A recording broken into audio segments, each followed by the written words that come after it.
haya detenido en la época o que solo tiene precios así.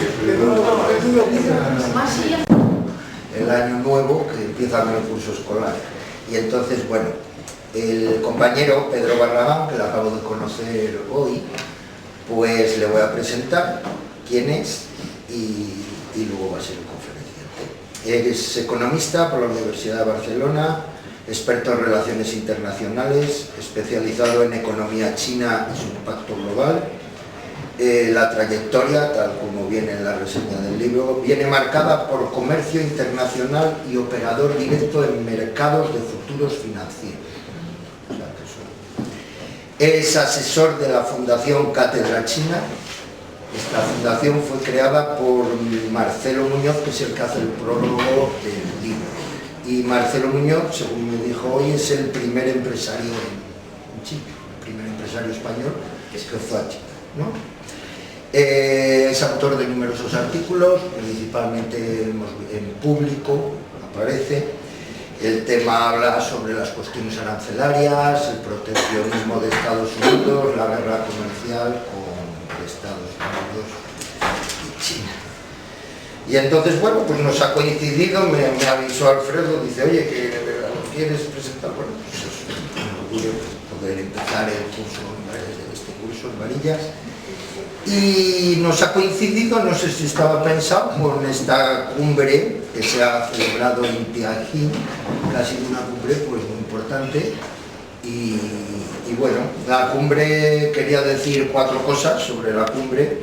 Se ha organizado, es la 24 edición de la Organización de Cooperación de Shanghái. Y empezó el lunes, acabó el miércoles 3 y acabó con la celebración del 80º aniversario. Lo voy a decir tal cual porque la traducción que nos han dado después no es la misma que de China. Se llama el 80º aniversario de la victoria en la guerra de resistencia contra la agresión japonesa y la guerra mundial antifascista. Eso es lo que se celebró el miércoles, donde estuvo el líder coreano, Putin, que también habló, y donde se hizo una exhibición militar. Se destaca pues, los misiles hipersónicos con capacidad nuclear, los tiempos muy marcados, hubo también una exhibición de vehículos no motorizados bastante importante. Y no es habitual que China haga esas exhibiciones. De hecho, en esta cumbre, que tiene 24 ediciones, me parece que era la segunda que había hecho un desfile militar, o sea que no suele hacer tampoco desfiles de este tipo.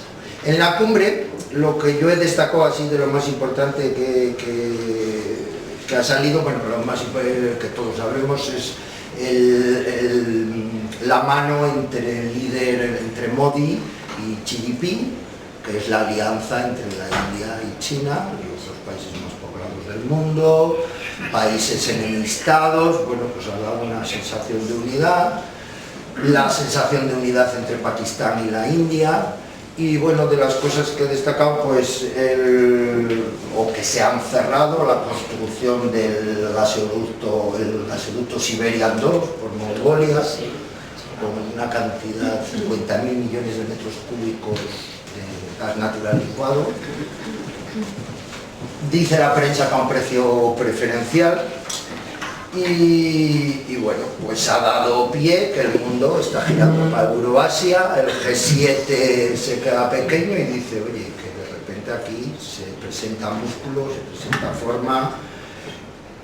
También me han llamado cosas, actos paralelos, como cosas de la medicina tradicional china con las nuevas metodologías y demás. Y bueno, pues nos ha coincidido con este acto, un tema tan que está en la opinión de siempre, China, ¿qué pasa con China? El libro que está ahí, aprovecho para que es el que va a presentar Pedro,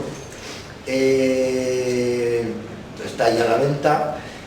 Pues yo lo recibí el miércoles, estuve viendo y bueno, me llamó la atención, por decir 4 cosas.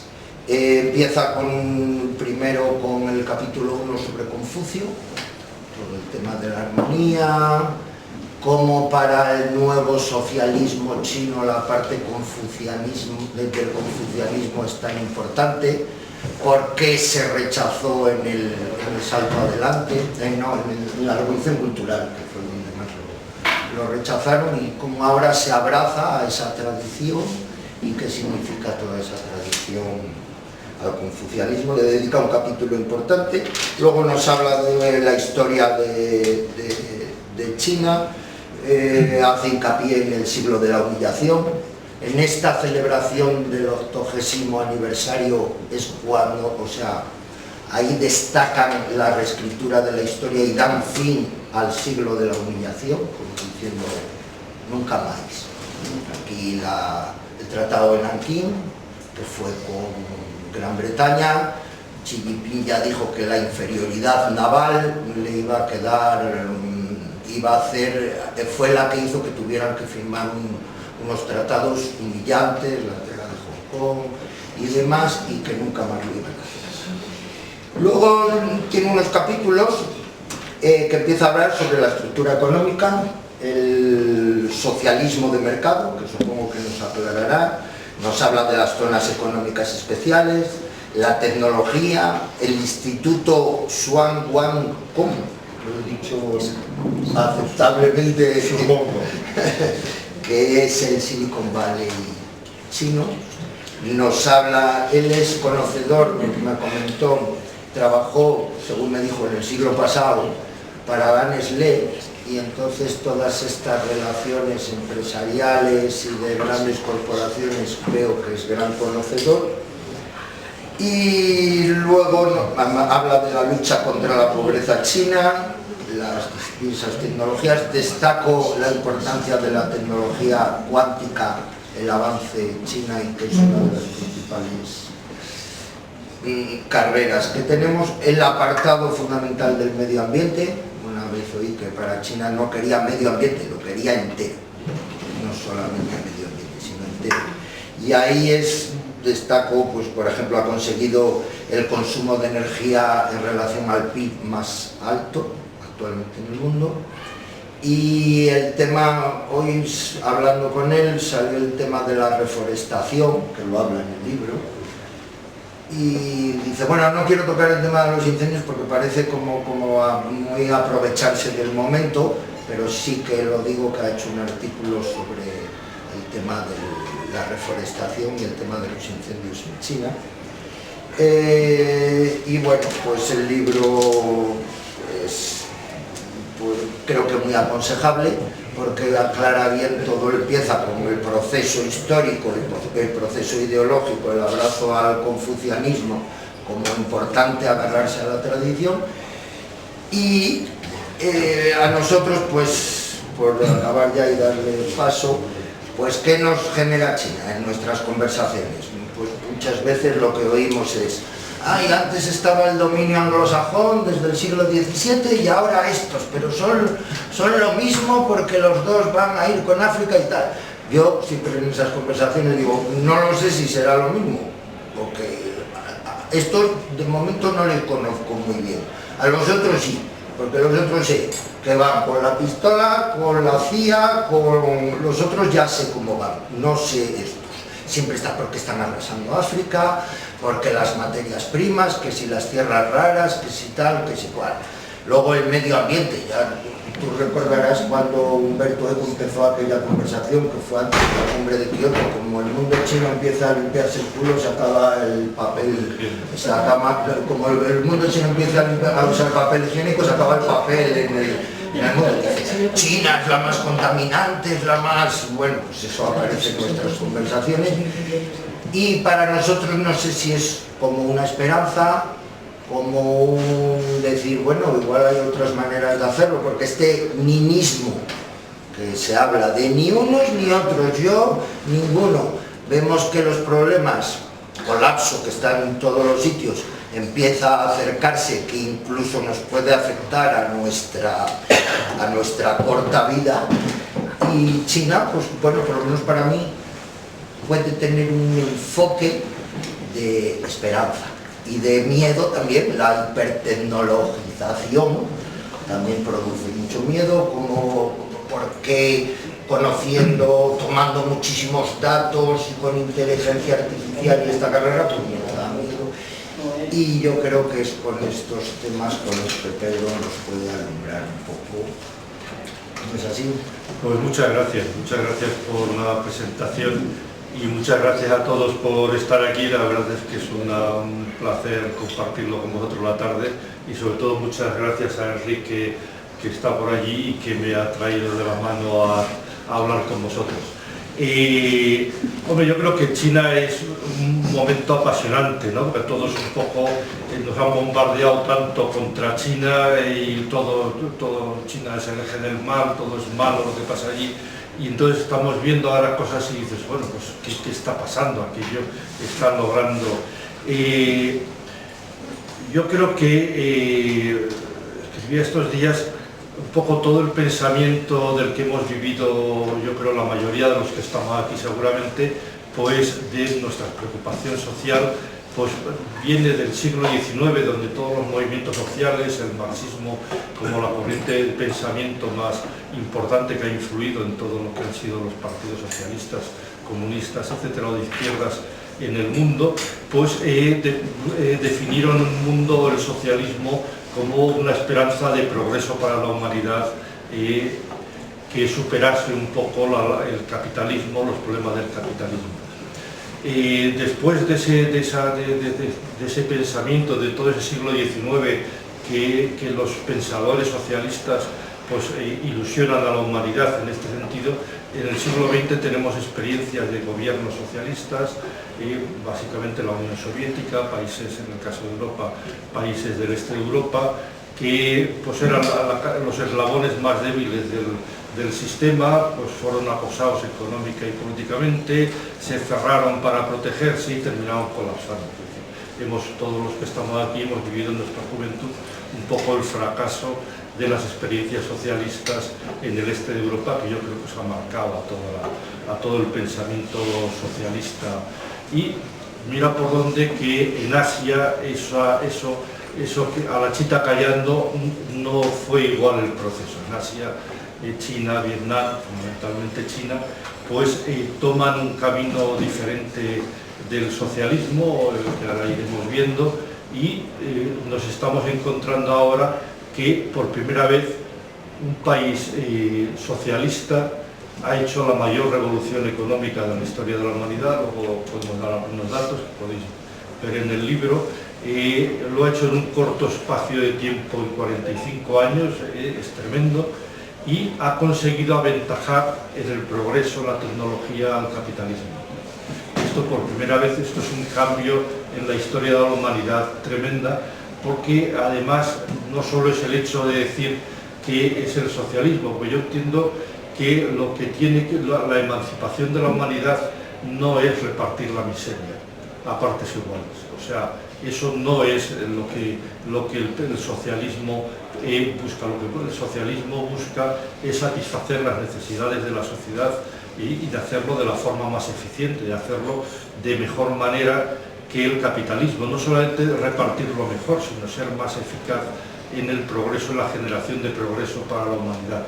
Y esto se produce por primera vez, esa experiencia en China, y eso es algo absolutamente novedoso. Es decir, podemos tener opiniones de todo tipo, pero es la primera vez que esto se produce, y con una característica, y es que abre un camino para todos los países del sur global de emancipación fuera de las recetas neoliberales que han estado aplicando en los últimos 50 años el imperialismo anglosajón en África, Sudamérica y en el sur de Asia, y que solo ha llevado al fracaso sistemático y a la dependencia de estos países del centro capitalista en Occidente.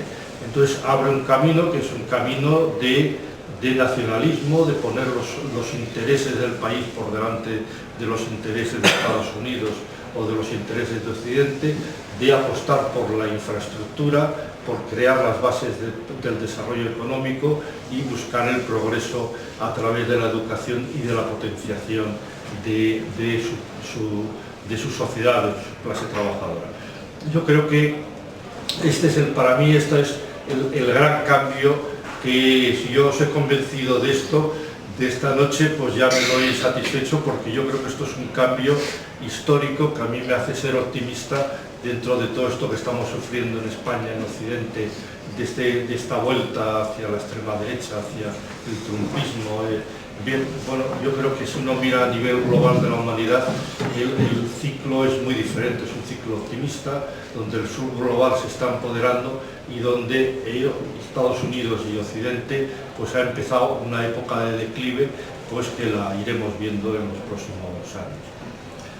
¿Cómo ha conseguido China hacer esto? Pues os voy a contar el título del libro. ¿Por qué he puesto el título ese? El título es un título de un artículo mío de hace un par de años que se llamaba, que tuvo mucho éxito, se tradujo a muchos idiomas y en fin. Y dije, hombre, pues esto parece que el título estoy enganchado y lo he utilizado para el libro. El título del artículo era ¿por qué China está ganando? No es la economía, no es la tecnología, son los derechos humanos. O sea, el poder inmenso de China es que es una potencia de los derechos humanos. Por mucho que nos llene la cabeza, esa es la gran potencia. O sea, China ha conseguido empoderar a la sociedad china a base de reconocerlo y revertir en la sociedad todo el beneficio que la revolución económica que está haciendo ha obtenido. Y eso es lo que le ha generado, es un círculo virtuoso, que se dice en economía, es un círculo virtuoso que cuanto más empodera a la sociedad china, más capacidad tecnológica, creativa tiene, más revierte a la sociedad, más empodera, etcétera, etcétera. Podemos un poco repasar los derechos sociales, que es donde más potencia, donde más se genera esa potencia económica, pero también los derechos políticos, que luego los podemos comentar también. En los derechos sociales me estoy refiriendo a la educación, a la sanidad, a los salarios, a la situación de los trabajadores, al sistema de seguridad social, de las pensiones, etcétera, etcétera. China ha pasado, pues todos sabéis la cifra esa de que en los últimos años China ha sacado 800 millones de la pobreza extrema. O sea, de la pobreza extrema, es decir, más de la mitad de la pobreza extrema en el mundo estaba concentrado en China, y China ha sacado a esas 800 millones de personas de la pobreza extrema, que es de la pobreza de un dólar y poco al día para vivir las personas. O sea que incluso buena parte de las generaciones más adultas que están viviendo en China han tenido una infancia, una juventud en la pobreza extrema, no en la pobreza relativa, en la pobreza extrema, y eso pues también marca la cultura, el ritmo, etcétera, etcétera, que podemos ir luego comentando. Esto además lo ha hecho, lo voy a decir ya los veo así muy serios escuchando, lo ha hecho además con la forma en que trabajan los chinos, que es con una planificación a largo plazo y a medio plazo muy concreta y muy exacta. O sea, ¿qué han hecho? Han identificado dónde está la pobreza en el país, exactamente municipio por municipio, barrio por barrio, y han hecho un plan específico para cada lugar de cómo sacar, es decir, pues en esta zona del Alto Himalaya, pues ahí no hay capacidad para que esas aldeas que están en esa zona tengan capacidad productiva, pues hay que construir una ciudad 2 kilómetros, 3 kilómetros más abajo, generarles, pensar qué tipo de actividad económica puede generar ese grupo social, o sea, sistemáticamente de una forma que han ido sacando de la miseria. Pues bueno, en una situación fijaros, con un nivel de alfabetización, pues en esa situación, pues os imagináis, bajísimo. Hoy la alfabetización en China es superior a la de Estados Unidos, está a un nivel normal. Y el porcentaje de jóvenes que se matriculan en la universidad en China está en torno al, creo que es el 57,6% de los jóvenes. O sea que, para que os hagáis una idea, en la Unión Europea tenemos un objetivo de llegar al 45%. O O sea, China están casi en el 60% los jóvenes que están en la universidad. O sea, la potencia que la educación genera en todo el proceso social. En fin, y pues los salarios en China pues, están, de acuerdo con la OIT, están creciendo muchas veces por encima de la media mundial. De hecho, los últimos informes de la OIT dicen que los salarios en el mundo están creciendo en términos reales, o sea, descontada la inflación, por el efecto de China. Al crecer, o sea, el índice de... podéis ver esas gráficas en el libro. He intentado en el libro, además, sobre todo utilizar información occidental sobre China, información de la ONU, del Banco Mundial, del Fondo Monetario Internacional, de la OIT, para que evitar la suspicacia, decir, estos datos son de China, no me los creo, o sea, que son datos contrastados por los organismos internacionales. Pues los salarios de China, la base, creo que es del 2008, en la OIT, de base 100, en el 2008 están en el 300, y en Occidente de base 100 estamos en el 112, los países desarrollados. Hay una diferencia. En Occidente pues los salarios han crecido en los países que más han crecido un 12%, como Inglaterra, Italia, están por debajo del 100 del 2008, o sea que muchos países están por debajo, y China está en el 300. Esa reversión de todo ese progreso en la clase trabajadora, en la sociedad, pues genera una potencia espectacular. Genera una potencia en cuanto a innovación y tecnología.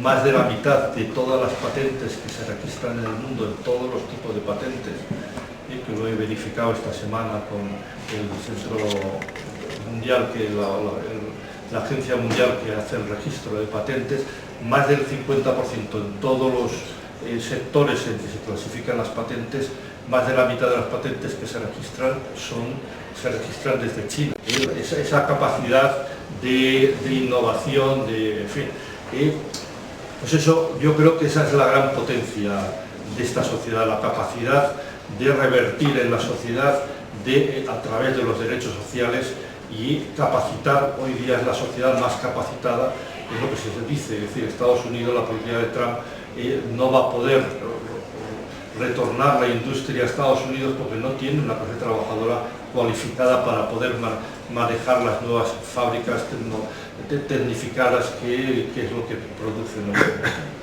Bueno, no insisto sobre eso, pero vamos, quería decir que eso es un poco el origen del libro. Comentaros un poco que hemos hablado al principio de Confucio, por entender un poco también el mecanismo. El libro está dividido en tres partes, como ya he explicado. Hay una primera parte que introduce a China pues, con el confucianismo, una breve reseña histórica explicando la población, el socialismo de mercado. Luego habla de la revolución económica que ha llevado a cabo estos años, y hay una tercera parte que habla de la guerra tecnológica de Estados Unidos contra China y la situación que estamos viviendo. Yo creo que el tema del confucianismo es interesante entenderlo porque digamos, Confucio es un pensador del siglo V antes de Cristo que genera una serie de ideas, de pensamiento sobre el que la sociedad china se ha basado. Sus valores éticos o su forma de pensar provienen fundamentalmente, igual que nosotros, en el caso nuestro, venimos del pensamiento de los griegos, luego los romanos, el cristianismo. Eso ha marcado un poco nuestra forma de pensar, de los valores éticos que tenemos nosotros en la cabeza cada uno. Pues en China es a través de las enseñanzas de Confucio, que es un hombre pues, que valoró el mérito sobre todo, etcétera. El confucianismo no es una religión, no es una religión como nosotros entendemos la religión, no hay un Dios en su pensamiento. Y para compararlo un poco con nosotros, para entender un poco la importancia que ya comentabas que tiene un poco en una sociedad socialista, pues el cristianismo es fundamentalmente una ética o una forma de pensamiento individual. es mi relación con Dios, mi salvación, o sea que el pensamiento cristiano, nuestra forma de pensar es individual y nos relacionamos como individuos, tanto con Dios como con los demás, etcétera, etcétera. En el caso del confucianismo, el peso no está en el individuo, sino en la colectividad, en la familia, en la sociedad, o sea, es mucho más social, digamos que el pensamiento innato de esas personas que han nacido en esa cultura, pues tienen un pensamiento más social, por eso la importancia que tiene la familia en China, como peso y célula económica de la sociedad, el apoyo que tiene el Estado, las políticas sociales del Estado, porque es una mentalidad que el tema colectivo pues, se coloca en el esquema de valores por encima del tema individual, un poco a diferencia nuestra. Y bueno, no tiene, si alguien tiene más interés, pues puede. El libro tiene una ventaja, si os animáis a leerlo, que yo lo recomiendo, tiene una ventaja pues que intenta ser un libro de documentar un poco la realidad china, que hay no hay mucha información en España, y bueno, si uno el capítulo que habla sobre la sección que habla sobre la industria naval, pues no le apetece, se lo puede saltar, o sea que es un libro que es fácilmente leíble y que te puedes centrar en los temas que más te preocupan, o sea que si quieres profundizar en el confucianismo, su relación con el marxismo, cómo se fusiona, lo que ha comentado él, como en la época de la Revolución Cultural, pues el Partido Comunista intentó acabar con la tradición confuciana, como posteriormente eso se repiensa y se integra marxismo, confucianismo y tal, pues bueno, podéis verlo.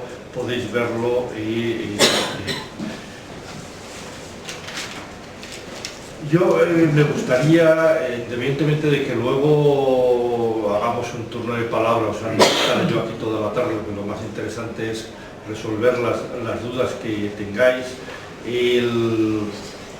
Yo me gustaría un poco poner el dedo en la llaga o voy a hablar dos o tres cosas de explicar para conocer China, pero luego me voy a intentar centrarme en lo que habitualmente sabemos de malo y de horrible de China y comentar ese tipo de cosas, para un poco facilitar el debate.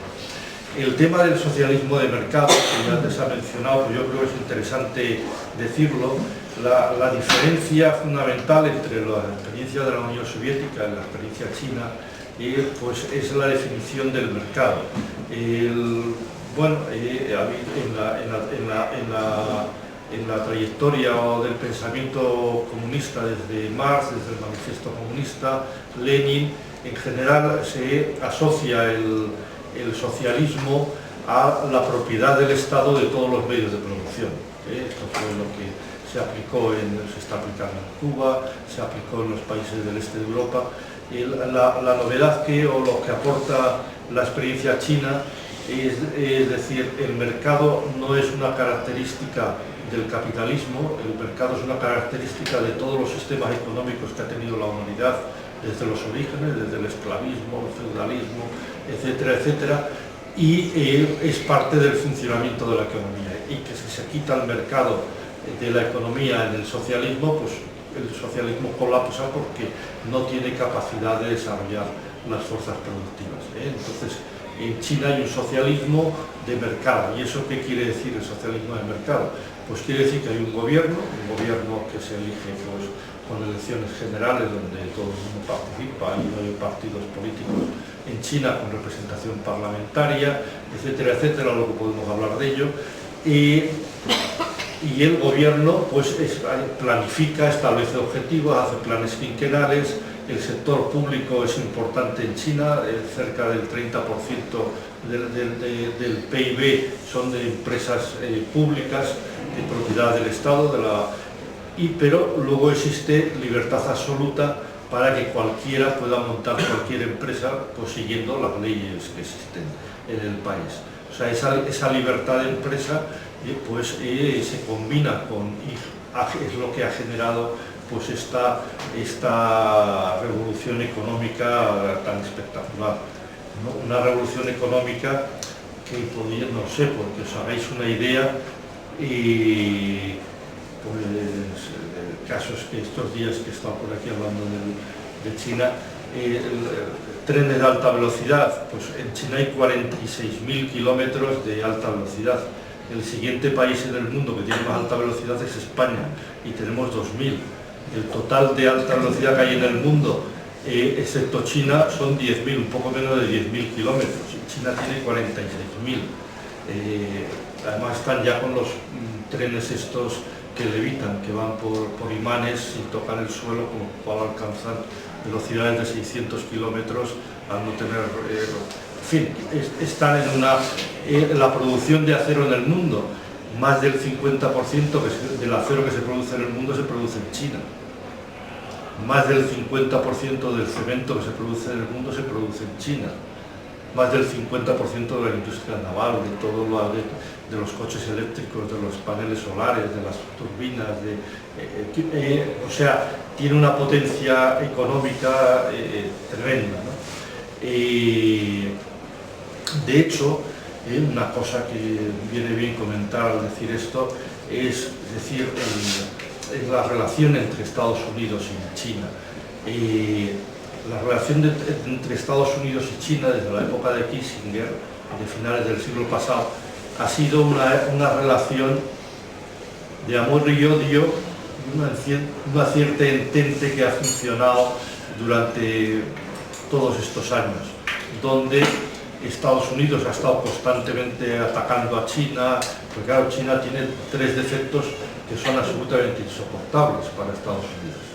No son anglosajones, no son blancos y encima son comunistas. O sea, quiero decir, 3 defectos absolutamente insoportables para Washington, y entonces, bueno, eso nos lo han hecho saber todos estos años sin perder un día en repetirlo. Pero dentro de ese ataque sistemático que hemos visto, esa demonización de China, y las empresas norteamericanas han invertido en China, ha habido se ha trasladado casi toda la industria americana a China, China exporta a Estados Unidos, los beneficios de China los ha estado reinvirtiendo en la deuda pública norteamericana, con lo cual ha estado financiando todo el déficit norteamericano. O sea, ha habido una cierta relación que dentro de una política, pues una cierta, y de repente esto va el otro día y se rompe, y comienza una guerra a muerte entre Estados Unidos y China. Es decir, ¿qué ha pasado?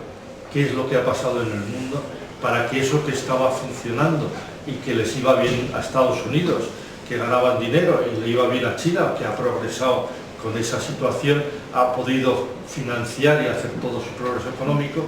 ¿Qué es lo que ha pasado para que eso se rompa? Eso lo podéis ver en el libro, y lo he copiado del libro antes de sentarme aquí. Y lo he dicho que lo he copiado, pero me parece que no he llegado a copiarlo, pero así que déjamelo y lo miro, porque lo tengo puesto, pues, pero vamos, me lo sé, pero me demora también. En el año 2000, el Producto Interior Bruto, es la economía del país, que es la forma de medir la economía de China, era el 6,4% del PIB mundial. Y el año pasado el PIB de China era el 19,1% del PIB mundial. Ha pasado de ser el 6 a ser el 19. Y Estados Unidos en ese mismo periodo, en el 2000, era el 19,8, el 20% prácticamente, a ser el 14,7. O sea, se han cruzado en la línea de China ascendiendo y Estados Unidos. Y claro, Estados Unidos no es capaz de soportar el sorpaso económico de China, y entonces pues hay que hundir la economía china como sea, porque no se puede. Estados Unidos le va a costar aceptar pues que ese país con esas características tan diferentes a ellos pues está creciendo a una velocidad que les ha superado. Y ese ha sido un poco el origen de toda la guerra tecnológica, toda la guerra económica, que lo que busca por parte de Estados Unidos es simplemente quebrar la economía china. O sea, lo ha intentado pues impidiendo con listas la actividad de las empresas chinas en Estados Unidos y en sus países aliados. Lo de Huawei, ya lo vimos estos días en España, que es tal. El único problema de Huawei tiene la tecnología más potente de comunicaciones, y por eso mismo pues hay que impedirle, y aunque nos cueste más a los países occidentales, hay que utilizar otras tecnologías más caras y menos eficientes, porque hay que hundir a esa empresa como sea, que es la punta de lanza tecnológica de China. Y han excluido a todas las empresas chinas de las bolsas norteamericanas, las han expulsado, y han prohibido a los ciudadanos norteamericanos y a los fondos de inversión que funcionan en Estados Unidos que puedan invertir en empresas chinas, para intentar quebrar la financiación de las empresas chinas. De hecho, a finales del 23 el intento hicieron de quebrar las bolsas chinas, pues no estuvieron cerca, pero bueno, tuvimos todo el mundo mirando hasta dónde podía llegar aquello. Y bueno, es un continuo acoso económico para romper el crecimiento económico del país. Y lo último pues que Estados Unidos ha descubierto son los chips. Claro, todo funciona con chips, y que China era deficitaria en chips. Y entonces, ostras, en Occidente tenemos los chips, pues hay que prohibir que los chips entren en China, y como todo va con chips, ahí le hemos dado directamente la línea de flotación. Para que os hagáis una idea, un coche lleva 5.000 chips. 30 millones de coches que produce China al año, pues son 150.000 millones de chips solamente los que llevan los coches, más luego los televisores, los ordenadores, los teléfonos, las lavadoras, es decir, todo aparato está lleno de chips. Y pues, bueno, lo han intentado. Lo que pasa es que con eso lo único que han conseguido es espolear a China a acelerar el progreso tecnológico. De hecho, todas las empresas norteamericanas tecnológicas han estado y siguen clamando a Estados Unidos que rompa esa política, porque primero, al no poder vender ellas en China, pierden el mayor mercado del mundo, y en segundo lugar lo que provoca es una aceleración del progreso tecnológico de China, que les va a quitar el mercado a continuación. Y de hecho ya pues a niveles bueno, ya habéis visto un poco pues lo de DeepSeek que tuvimos a principios de año, a nivel de la inteligencia artificial. O sea, también seguramente suena la litografía, los chips se imprimen a través de unas máquinas de litografía láser que fabrica una empresa holandesa que es occidental, y que Estados Unidos le prohíbe vender las máquinas a China, con lo cual China no tiene máquinas para poder fabricar los chips. Ya están fabricando sus propias máquinas, no solo están fabricando ese tipo de máquinas que parece que empiezan a comercializarlas este segundo semestre, sino que han desarrollado dos sistemas nuevos de litografía diferentes. Y bueno, el hambre agudiza el ingenio, esto es algo que no sabemos en España, los que hemos pasado un poco de hambre, eso solamente ha provocado la mayor velocidad de China en este proceso.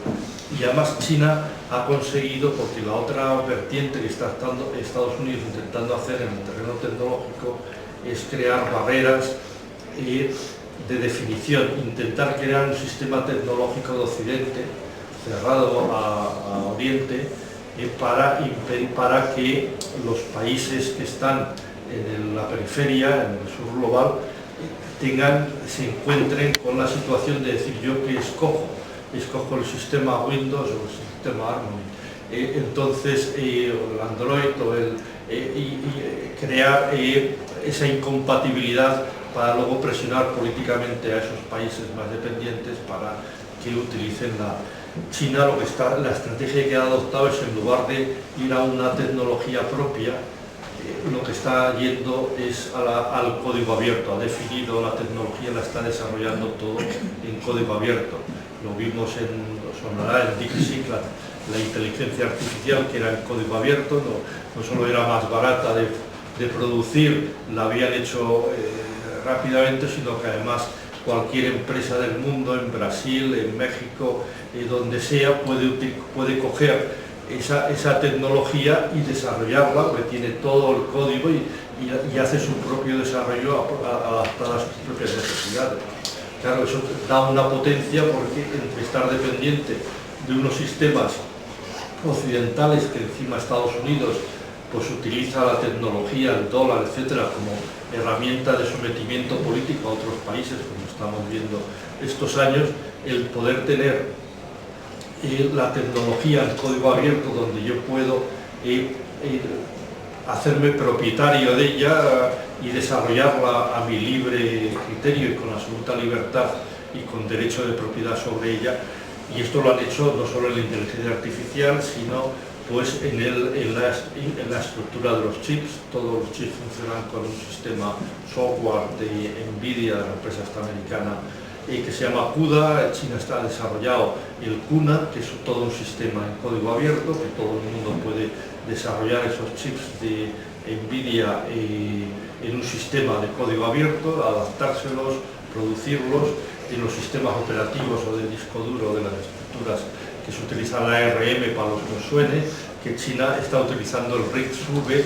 Esto es como el Windows y Linux, ¿no? Eso yo creo que nos suena más. Es decir, yo que puedes trabajar con Windows en tu ordenador, puedes trabajar con Linux, que es un software abierto y que te hace lo mismo que Windows. Pues bueno, yo creo que esta es la apuesta, que yo creo que es un éxito, porque un acierto, más que un éxito, el éxito lo veremos en adelante, pero que es un acierto en este. Ya solo hablar de China, en este sentido, solo querría mencionar un dato, una cosa que a mí me parece que es importante entender, y es que este empoderamiento social que comentaba al principio, lo que ha generado es una clase social media en China muy potente. He apuntado aquí las cifras. La clase media en China, estas son cifras no de China, son cifras de la banca europea, que es la que hace los estudios de riqueza y de clases en el mundo. En China la clase media engloba el 65% de la sociedad y la clase baja el 18%. En India, por ejemplo, por comparar otro país asiático grande, es la inversa. La clase media es el 22% y la clase baja el 75%. Y la media mundial es que la clase media es el 32% de la sociedad y la clase baja el 55%. O sea, China ha generado una potencia de esa clase media, que si esto lo traducimos no a nivel de riqueza que hace la banca europea para clasificar esto, sino en lo que estábamos diciendo de poder, de conocimiento, de capacidad productiva, creativa y sobre todo de capacidad de consumo. O sea, es una sociedad con una capacidad de consumo tremenda que tira de la economía. O sea, que esto es un poco el. Entonces, bueno, no sigo con todo esto, salvo que alguien luego queráis preguntar lo que queráis. Y por poner algunos puntos que se suele criticar a China, es decir, por hablar de algunas cosas de estas, ¿no? Y antes he estado hablando pues, de un libro que habéis traducido sobre ¿es China un país capitalista? ¿Es capitalismo? ¿Es socialismo? Estás allí, no te veía, Carlito. Pues es el traductor. Pues, pero bueno, la pregunta es China un país capitalista? ¿Es China un país socialista? Los que defienden que China es un país capitalista, que en general en la izquierda están situados pues, en el ámbito del trotskismo, los que, el argumento que barajan para acusar a China de capitalista es la desigualdad social. Es decir, China es capitalista porque no ha terminado con la desigualdad. Entonces, ¿es esto cierto? ¿No es esto cierto? La desigualdad se mide por el índice de Gini. Es un índice que va del 0 a 1, donde cuanto más alto estás, más desigual eres. Y bueno, el índice de Gini sirve para medir a los países en una situación estable de desarrollo, a países desarrollados, pero en los países en desarrollo pues tiene problemas ese índice. Como un ejemplo, si hay una sociedad donde todos están en la miseria, el índice de Gini es 0. Es una maravilla, están todos iguales, están todos igualados en la miseria. O sea que el índice es perfecto de igualdad. A la que alguien monta una empresa para exportar zapatillas de Mali a Francia, y ahí se genera pues en esa ciudad pues un sector que tiene trabajo y las 4 mecánicos que dan alrededor de la fábrica, etcétera, pues eso, la desigualdad aumenta porque hay unos que empiezan a tener salarios y ahí mejor y los otros siguen en la miseria. La desigualdad crece y a la que creas otra fábrica y otra, la desigualdad crece y crece. Luego llega un momento que eso, cuando ese país se desarrolla, esa curva se viene abajo y va para abajo. China ha pasado el proceso. Cuando veáis en el libro esa gráfica de los índices de Gini, de China, de España, de Estados Unidos, de otros países en desarrollo, pues veréis cómo China, el índice de Gini, cuando empieza toda la revolución económica y a salir de la miseria, se dispara y sube para arriba, y cómo llega un momento que comienza a bajar en picado, que rompe el índice de Gini de Estados Unidos hacia abajo y se va colocando al nivel español, que podría estar. O sea, que el índice de Gini es un indicador difícil, que es el que se suele utilizar, difícil de entender. De todas las formas, en China existe desigualdad. ¿Y dónde está la desigualdad en China? ¿Dónde se produce la desigualdad? Tenéis que pensar que China es un país de 1.400 millones de habitantes. 1.400 millones de habitantes, y es un país grande, muy profundo,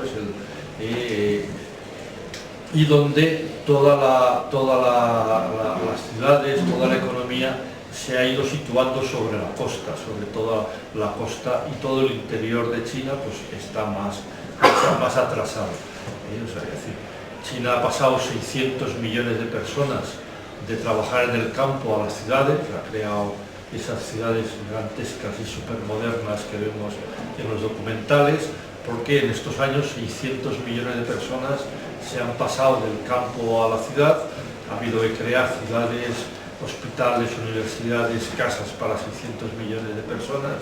Lo han hecho, en parte ha contribuido al propio progreso económico de la nación, pero nos encontramos en que el mundo rural, el sector primario de la economía, la agricultura, ocupa en estos momentos al 22% de la clase de los trabajadores en el país y genera el 6-7% del PIB nacional.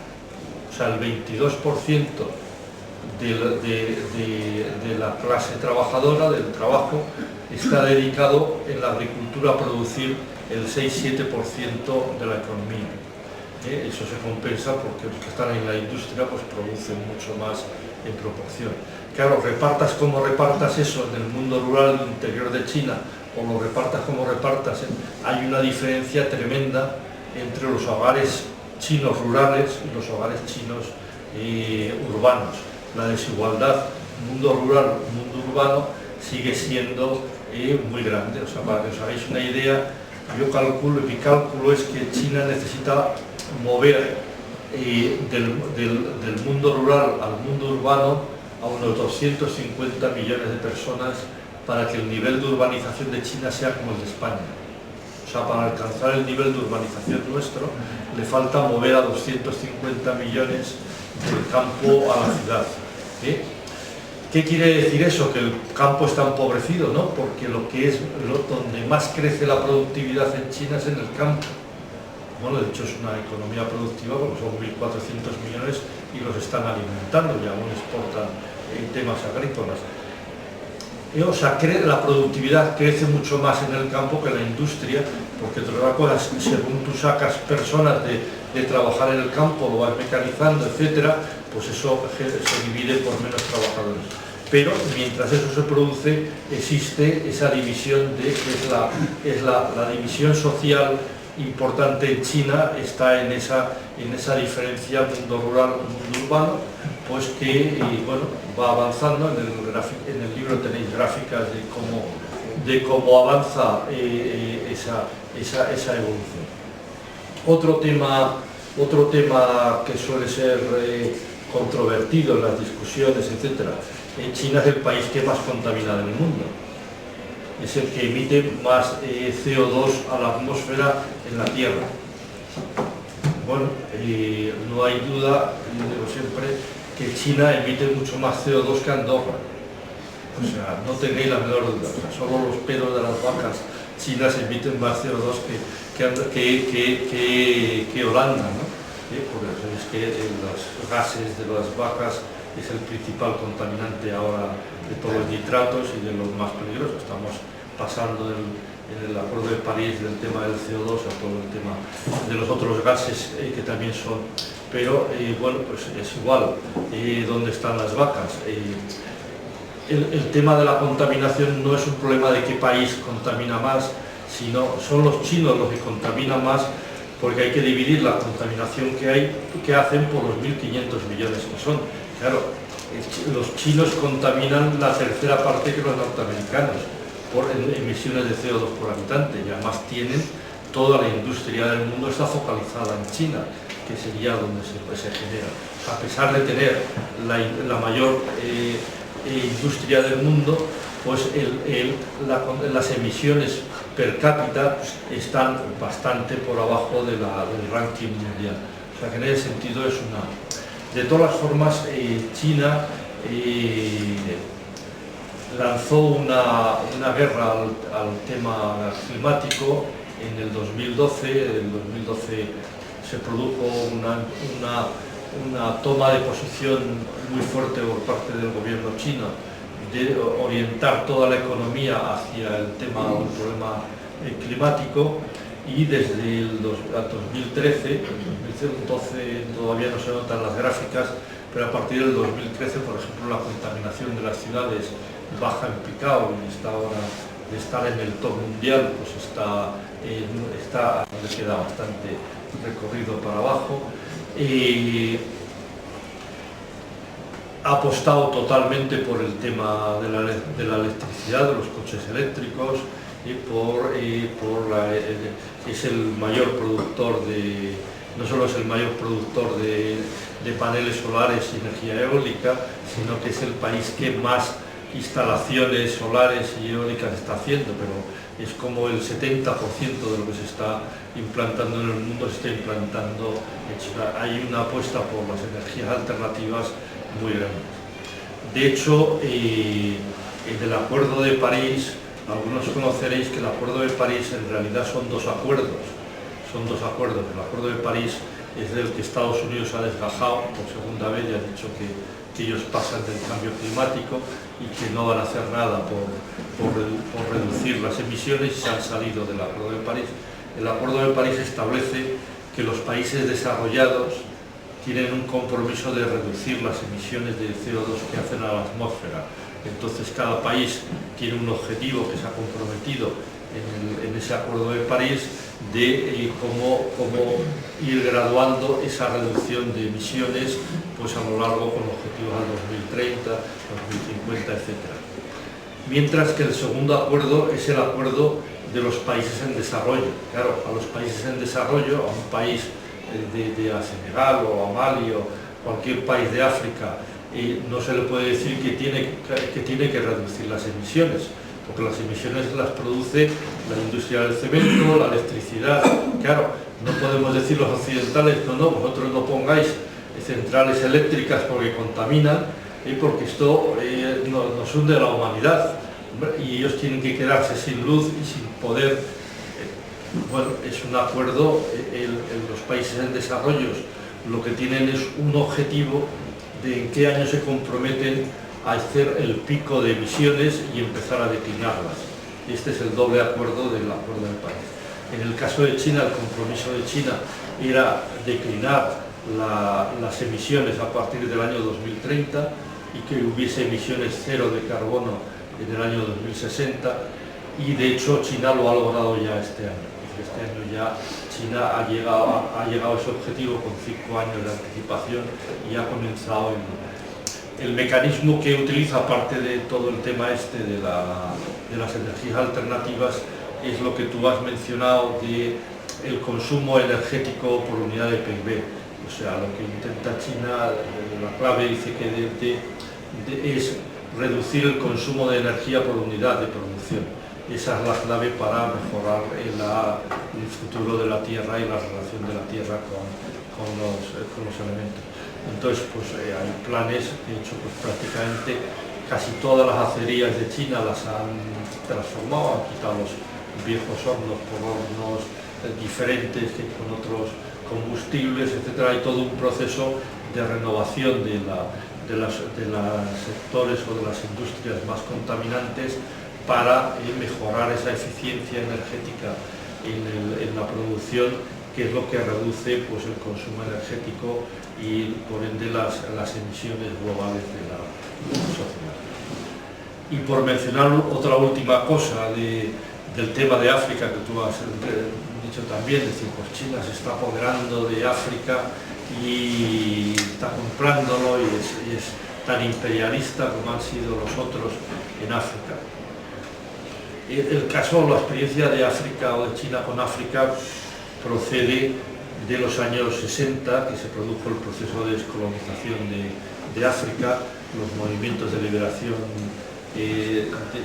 pues fueron obteniendo la independencia. La mayor parte de ellos, ese proceso de lucha por la independencia, pudieron llevarlo adelante por el apoyo de China, que fue el país que apoyó la independencia de China, de África. E incluso en los primeros momentos de estos países independientes, pues el apoyo que tuvieron de China, que entonces era un país tan pobre como ellos, pues fue total en aquella época, y eso se ha ido un poco alargando en el tiempo, esa relación estrecha entre China y África. Los datos de la ruta, nosotros llamamos la ruta de la seda, los chinos llaman la franja y la ruta, pues lleva 12 años desde que se puso en marcha en China.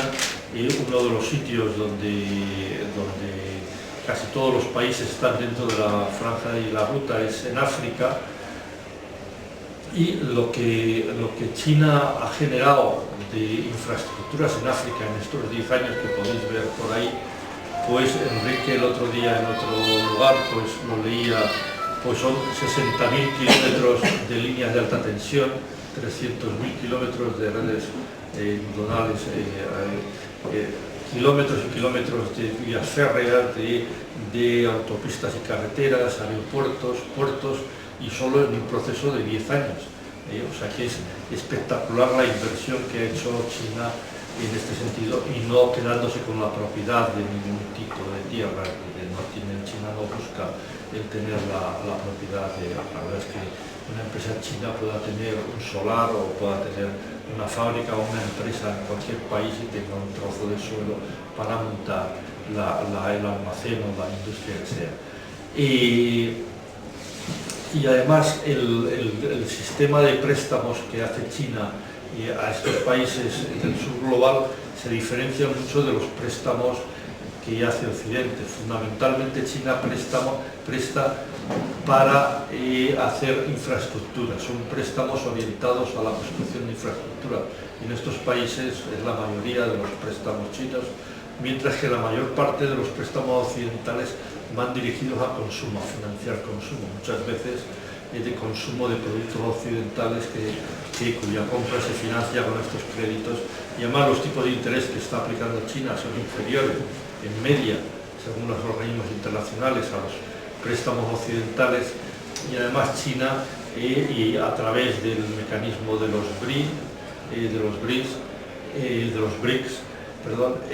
pues que supongo que os suena, podemos hablar también un poco de los BRICS, pues están desarrollando pues, sus propios bancos de desarrollo, que ahora la OCS ha acordado esta semana también hacer otro nuevo banco de desarrollo para poder hacer préstamos a los países del sur global y poder hacer préstamos además que no sean en dólares, que sean en la propia moneda local, para evitar el problema que las devaluaciones que se producen en las monedas del sur global como consecuencia de los cambios políticos o financieros del dólar, pues que termina llevando a la ruina o la imposibilidad de volver los préstamos.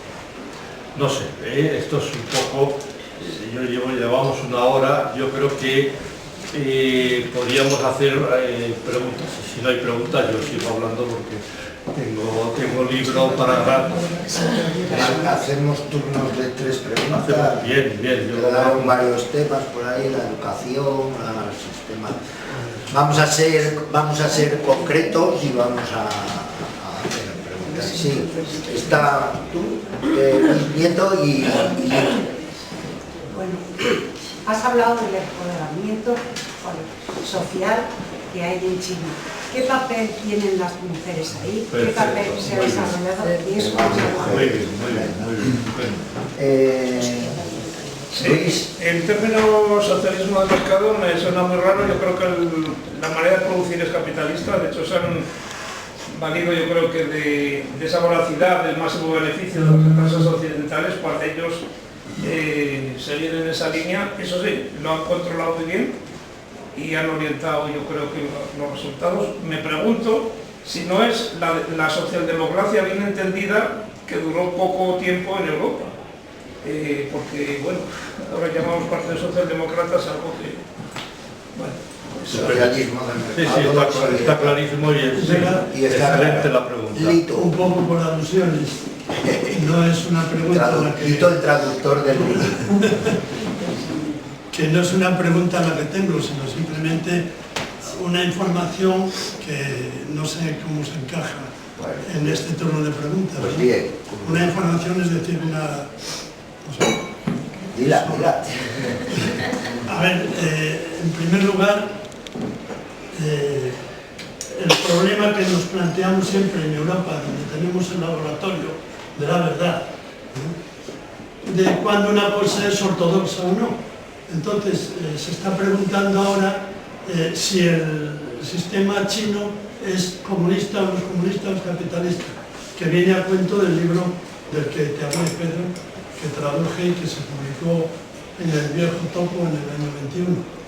Es un libro que se titula ¿Es China capitalista? Y el autor es un tal Remy Herrera, que es un profesor de la Sorbona, y lo hizo al ánimo con un doctorando suyo chino. Por supuesto, está en la línea que marca también, por lo visto, el libro de Pedro. Pero bueno, no vamos a entrar en competencias, ¿no? Venga, 3 y luego otras 3. Empezamos con el tema de la mujer. La mujer está subrepresentada en China. O sea, el papel de la mujer, y yo un poco, el tema de la mujer o otros temas sociales o culturales, en general cuando miramos desde Occidente hacia los países del sur global, los miramos con un cierto aire de superioridad y decimos, fíjate, esta gente, la mujer, la homosexualidad, esa incapacidad cultural que tienen ellos, y es una cierta visión racista, porque además ellos están en esa situación porque nosotros lo hemos provocado con el colonialismo y con la imposición cultural y la sumisión en las que los hemos tenido. Por eso yo creo que lo que es muy importante al juzgar a los países del sur global en los temas culturales es pensar en la evolución de cómo están afrontando, resolviendo esos problemas. O sea, que esa tiene que ser un poco la perspectiva de compararnos Occidente en esos temas culturales que somos más avanzados con respecto a estos países.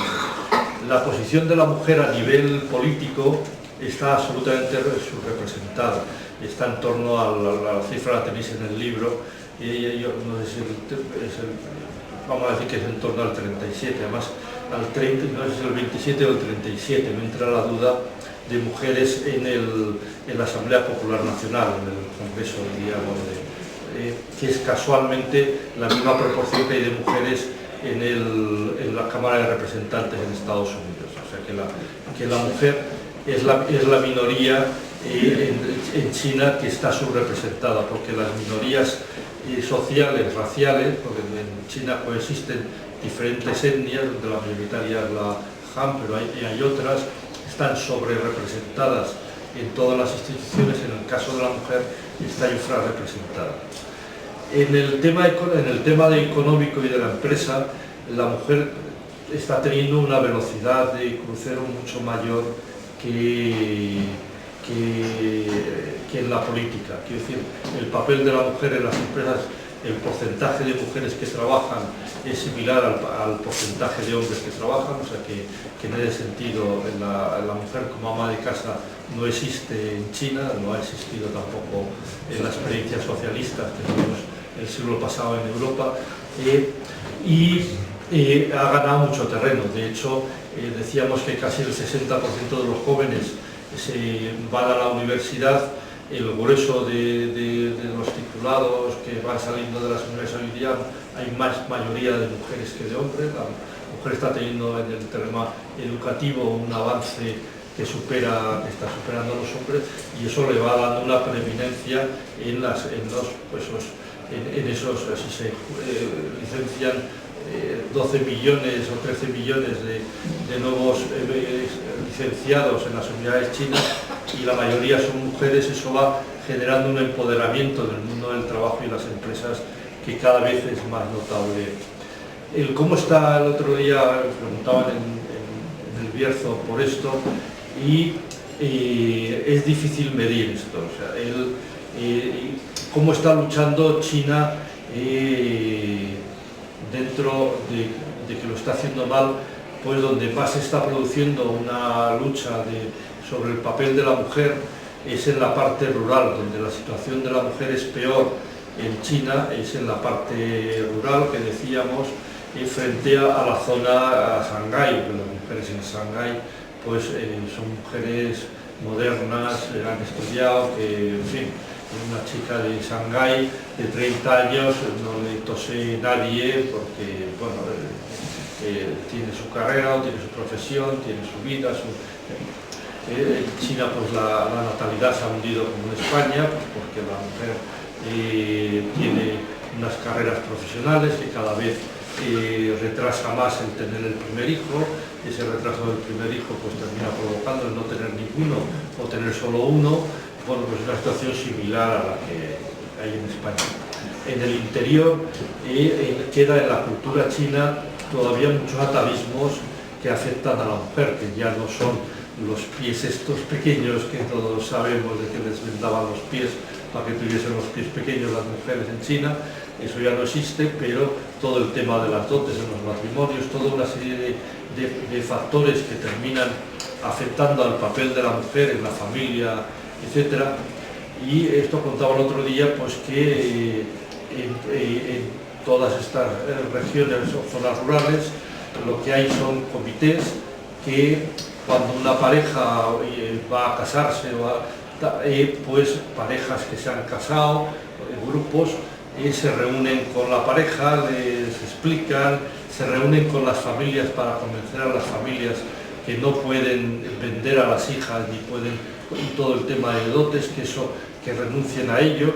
Claro, no puedes prohibir por ley que costumbres milenarias, pues de repente en una familia no se vea la obligación de dar una dote por la hija que se casa, aunque suponga la ruina de la familia de los padres de la chica, porque entonces no se va a sacar. En fin, todo ese tipo de todo ese retraso tremendo que existe en todo ese interior, que son cientos de millones de personas que viven en las zonas rurales, cientos de millones de personas, pues hay una presión cultural sistemática de educación, no solo pues a través de la presión de los medios de comunicación, del cine, de la televisión, etcétera.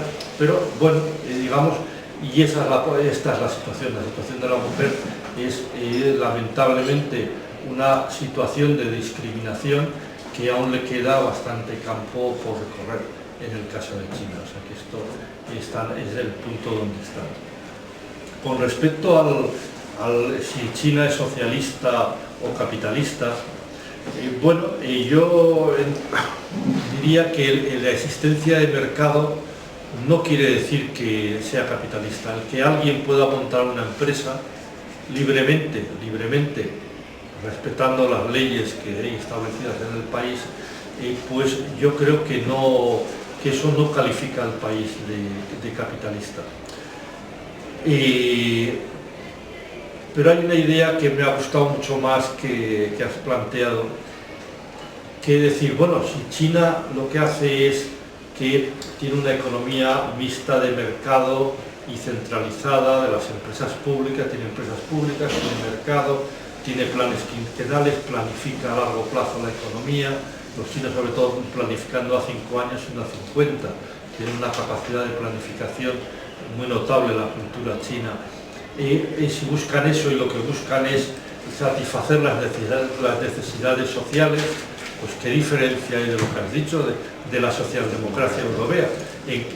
¿Es lo de China una socialdemocracia mejor que la que tenemos en Europa? O sea, ¿es que China lo que ha hecho es conseguir una socialdemocracia más honesta hacia sus clases trabajadoras, o es otra cosa? Yo creo que la diferencia de China con respecto a la socialdemocracia, independientemente de que la socialdemocracia no ha hecho nada, es decir, la socialdemocracia ha hecho unos programas, pero cuando llega luego al gobierno no los está poniendo en marcha, no los ha puesto en marcha en ningún país. Sí que yo me refiero espera. Después de la Segunda Guerra Mundial no existe. Sí, por eso. Pero que incluso después del caso de Suecia, etcétera, bueno, países que tuvieron un desarrollo económico con gobiernos socialdemócratas, con Olof Palme, etcétera, que todos hemos convivido con él, yo creo que la diferencia de China es tremenda. Yo diría, por una parte, la planificación económica que hace China. En segundo lugar, el papel de las empresas públicas. O sea, la economía china hay libertad de empresas, pero el grueso de la economía es un motor. Yo he hecho un trabajo para el libro de coger las 500 mayores empresas del mundo, de los rankings estos que existen, y he cogido las 100 primeras. Lo digo de memoria. Dentro de las 100 mayores empresas del mundo, pues hay 20 y tantas empresas públicas chinas. 20 y tantas, dentro de las 100 mayores empresas del mundo. O sea, empresas públicas que no sean chinas, que estén en las 100 primeras empresas del mundo, creo que hay 3, 4 o 5, ya no me acuerdo así de memoria. Pues la más grande, la primera es Volkswagen, que es del Estado alemán. La segunda es Gazprom de Rusia, con todo el tema petróleo, gas, etc. La tercera es la petrolera de Arabia Saudita, que también es pública. No sé si hay una cuarta, ¿me entendéis? O sea, ninguna más. O sea, la potencia de las empresas públicas chinas es muy importante, y eso marca una diferencia notable. Es decir, los 3 mayores bancos del mundo son chinos. Es decir, toda la industria o todo el sector financiero está en manos del sector público. No es la banca privada la que tiene el poder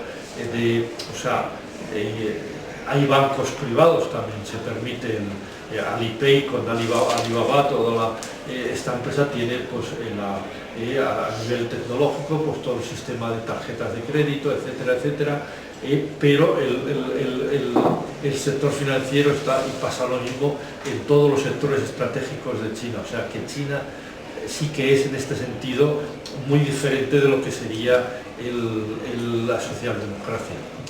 Y yo estoy ya más convencido que es imposible que un país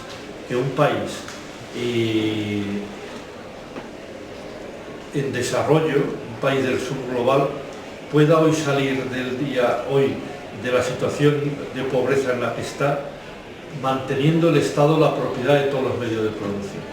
O sea, no hay ninguna experiencia de ningún país que haya logrado salir. Sí, tenemos experiencias de países que buscan la justicia social, el socialismo, pero no están consiguiendo el despegue económico, que es un poco lo que os decía al principio, que lo que tiene que buscar el socialismo es el progreso de la sociedad, satisfacer las necesidades, y yo creo que el mercado es fundamental.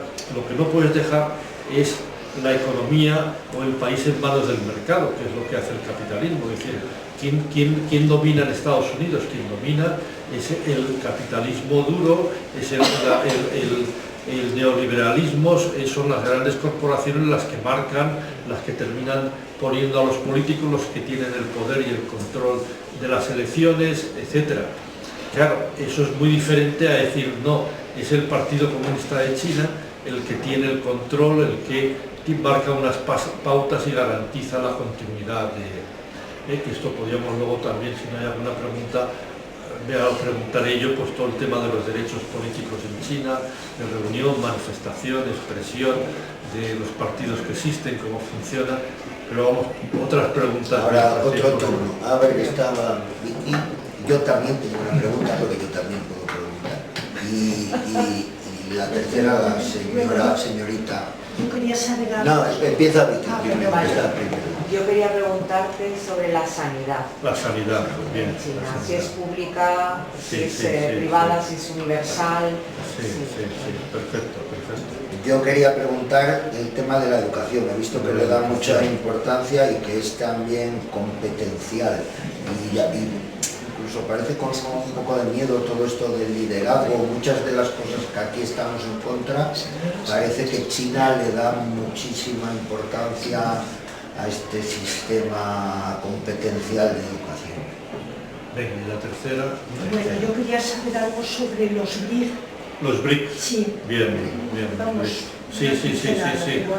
Luego abrimos otras tres. Para el siguiente van trienales. El tema de la sanidad. La sanidad en China, pues, bueno, es un cierto modelo de productividad, de memoria, es que tengo muy mala memoria, pero es un tema más que de un trabajo que he hecho estos días atrás.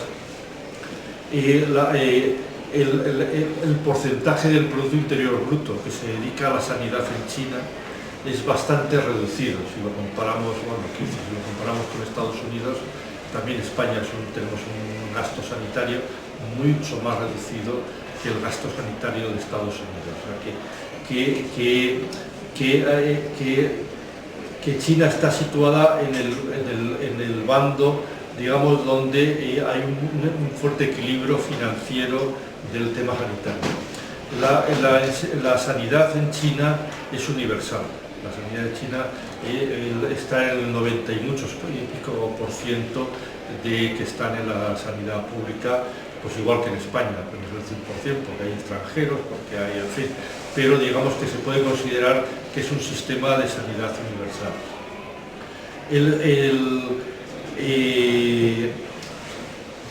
Iba a hablar un poco de como sanidad, no hablamos del tema iba a hablar de la seguridad social, pero eso lo podemos obviar porque está más relacionado con las pensiones.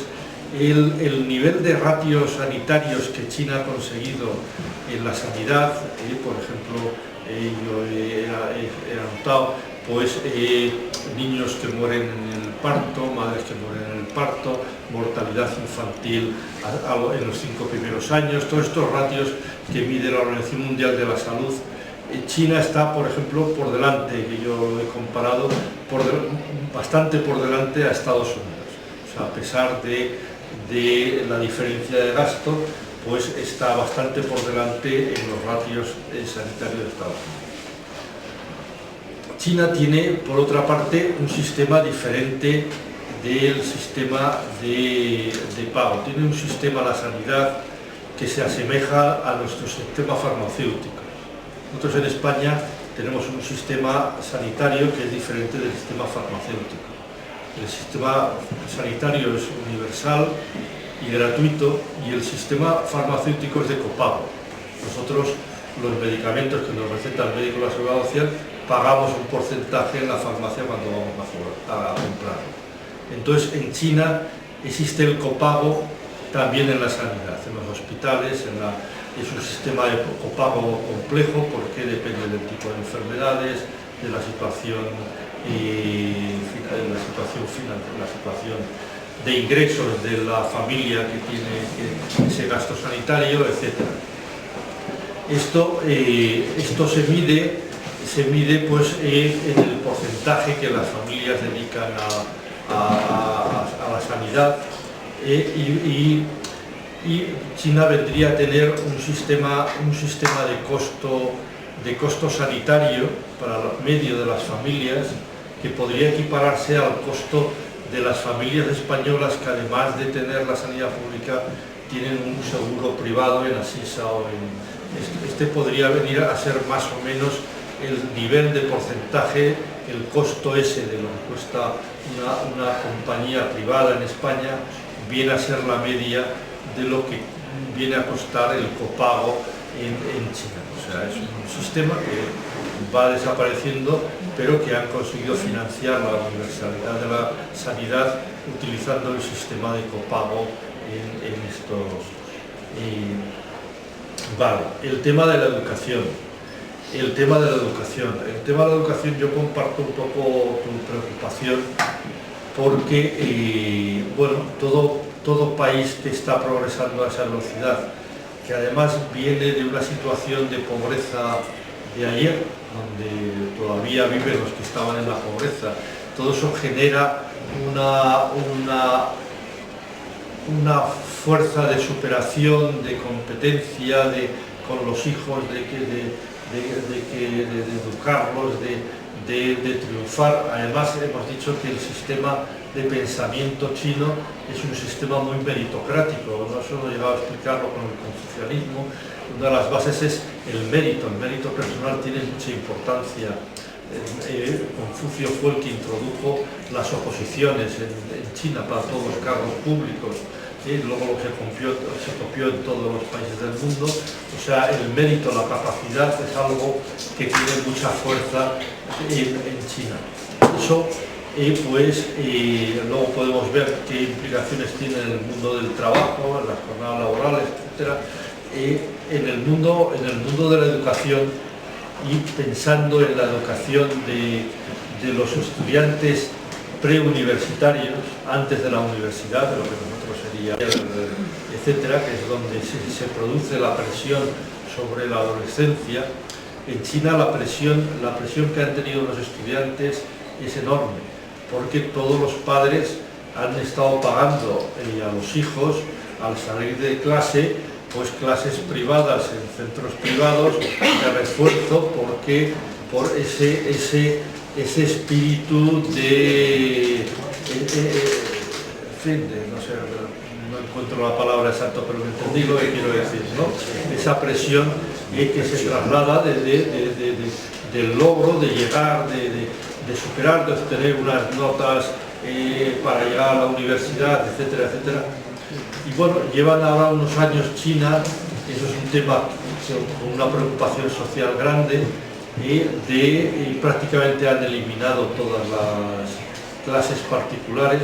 Había de hecho en China varias empresas importantes que incluso cotizaban en bolsa, han quebrado todas ellas porque han dejado de tener clientes, porque hay una presión muy fuerte desde la escuela, desde la sociedad, de que todas las actividades extraescolares sean actividades culturales, deportivas, y no de refuerzo de matemáticas, de física, y esto pues yo creo que lo están logrando, porque por lo menos a nivel económico se ve claramente que las empresas han desaparecido de la existencia. No habrá todavía, claro, un país de 1.400 millones, cada familia hará con sus hijos lo que le dé la gana.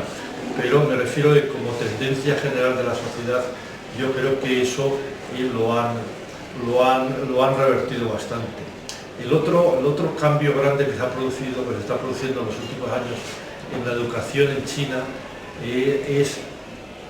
esto sería más en relación con la educación universitaria, que China ha dejado de apostar en la universidad por la enseñanza memorística, los exámenes memorísticos, y lo que hay es una apuesta por la simbiosis de la universidad con las empresas.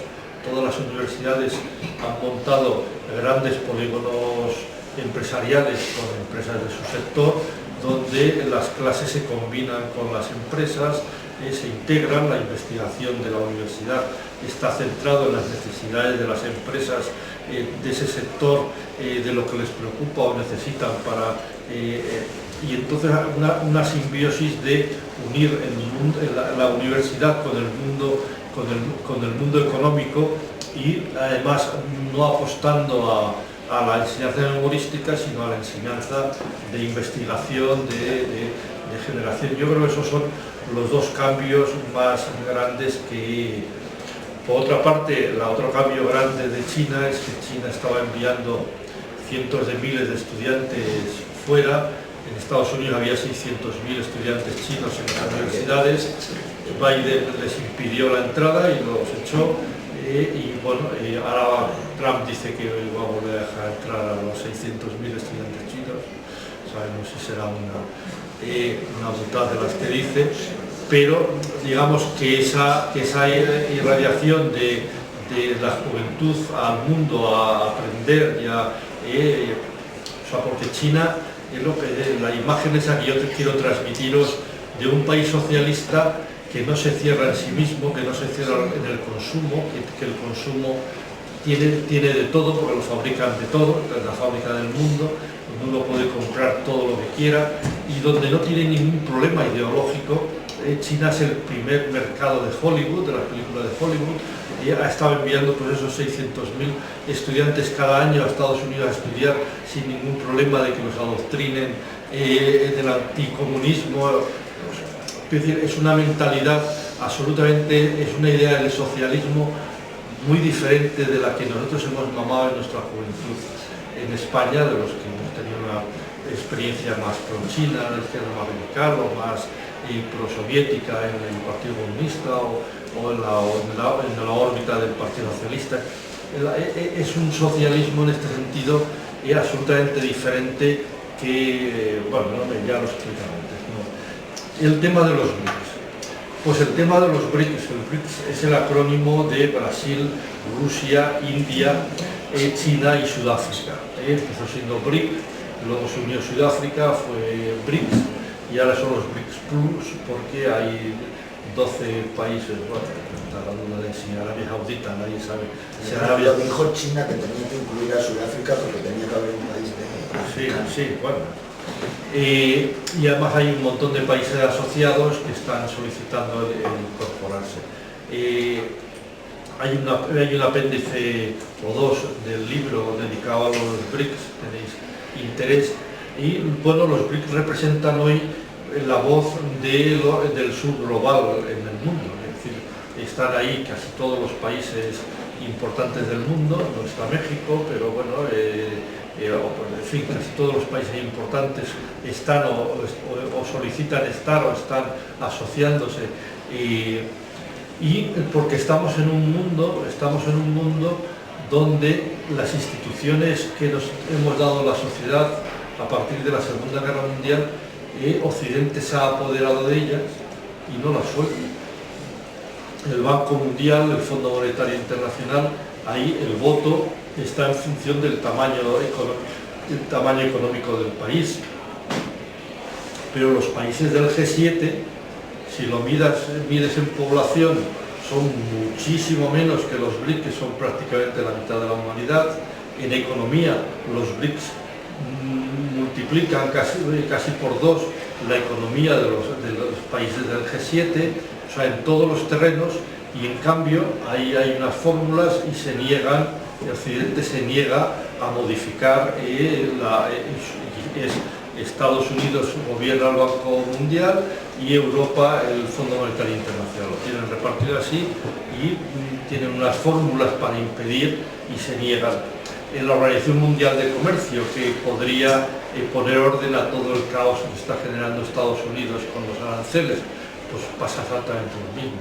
El derecho al veto de Estados Unidos está impidiendo que los tribunales de la Organización Mundial del Comercio podían poner un poco de disciplina, se puedan completar, no hay quórum, o sea, hay un bloqueo sistemático, y está pasando lo mismo en la ONU, en casi todos los organismos de la ONU, el Consejo de Seguridad, el de los Derechos Humanos, una serie de organismos importantes donde el peso de Occidente está desvirtuando lo que luego podemos comentar, la nueva iniciativa que ha lanzado China esta semana de gobernanza global, que dicho en resumen sería, es decir, todos los países son iguales a la hora de tomar decisiones, tengan el tamaño que tengan y tengan la economía que tengan, todos son iguales.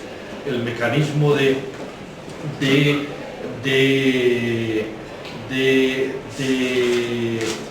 clave de gobernanza del mundo tiene que ser la ONU, Naciones Unidas, que es el organismo más democrático, porque un país un voto, ese tiene que ser la forma de gobierno del mundo, no por clanes, ni por OTANs, ni por camarillas de unos contra otros, sino que la gobernanza tiene que hacerse a través de la ONU, con el mismo derecho de voto de todos los países, sean del tamaño que sean.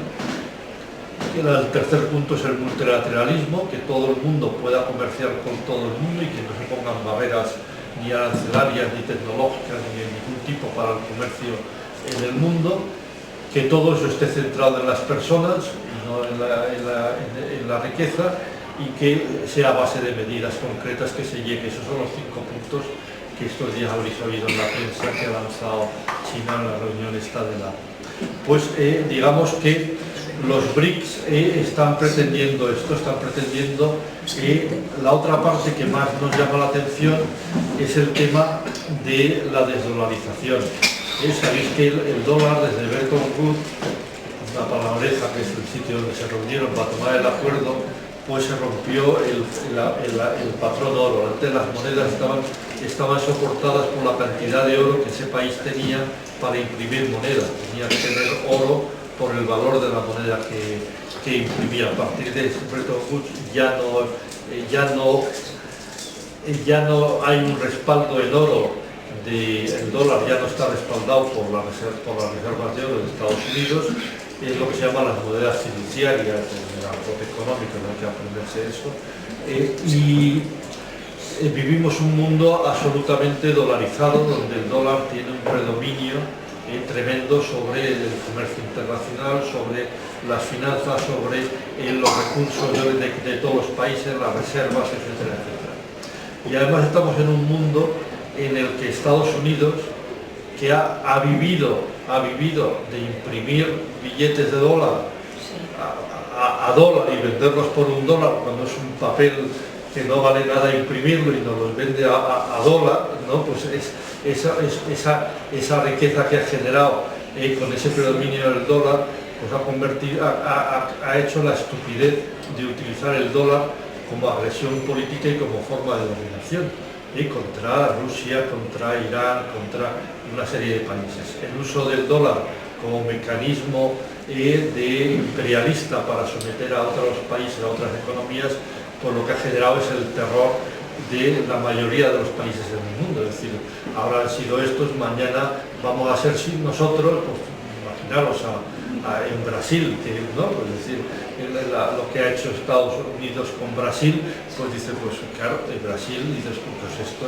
lo mismo que ahora me hacen esto porque apoyan a Bolsonaro, pues mañana me hunden con la moneda, con el dólar. O sea, esa necesidad de desdolarización del mundo, pues el BRICS es el organismo que está intentando buscar o apoyar la desdolarización del mundo. Es un tema complejo el tema de la desdolarización, que yo creo que va a ser más lento de lo que quizá nosotros pensamos o nos haría ilusión. Hombre, la economía, sobre todo el capitalismo, es muy cíclica y la curva descendente la podemos ver cualquier día, cualquier lunes en los periódicos de que ha comenzado, o sea, esto. Pero salvando este tema, el tema de la capacidad de los BRICS de crear una moneda propia es un tema. El euro nos costó muchos años y eran economías parecidas y desarrolladas. Los BRICS son economías muy diferentes unas de otras. Por ejemplo, China es mucho más de la mitad de todos los BRICS. Claro, la desproporción entre la economía de China y el resto de economías de los países del sur global es muy grande. El papel de la economía china en una moneda común pues es muy diferente al papel que ha podido tener Alemania dentro del euro, porque la diferencia era muchísimo mayor. La capacidad de China para generar una internacionalización de su moneda, del yuan, pues tiene límites, cada vez está más internacionalizado, pero claro, el poderío financiero que tiene Estados Unidos obliga a China a mantener una política financiera muy prudente. Tiene un nivel de reservas estratosférico, 3 billones de dólares en reservas en moneda corriente, que le garantiza cualquier fluctuación en los mercados financieros, la puede parar porque tiene una capacidad absoluta, porque necesita impedir que Estados Unidos utilice ese poder financiero para provocarle una crisis financiera, tiene que defenderse, porque está claro que Estados Unidos lo que busca es ir a la línea de flotación que decíamos.